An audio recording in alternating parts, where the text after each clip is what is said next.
Predsjednik mjesnog odbora Harkanovci, gospodin Jozo Piškorjanac, najbolje će nam reći gdje se točno nalazimo i u kojem mjestu. Evo, nalazimo se u mjestu u Harkanovcima, u crkvi Snježne Gospe u Harkanovcima, koja je inače veliki ponos našeg mjesta, zato što je na svoj način posebna. To ćete vidjeti i vidite ovdje unutra i sami da je izuzetno oslikana sa freskama, što ostale crkve nisu.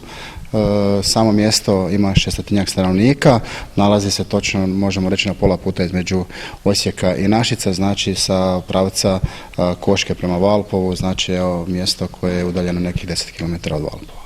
U selu su dosta aktivne udruge. Koje to sve udruge postoje u selu? U samom mjestu imamo više udruga, znači Hakut Harkanovci, DVD Harkanovci, nogometni klub i naravno lovačko društvo koje je zajedničko za 4 sela.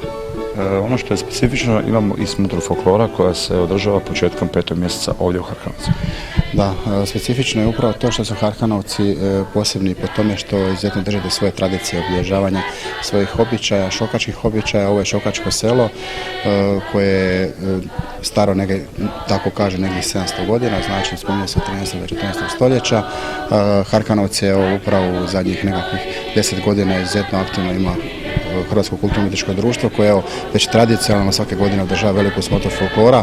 Pa i moj sugovornik je 10 godina voditelj toga samog folklora i Hakuda i je sigurno zaslužen što se tako obilježava.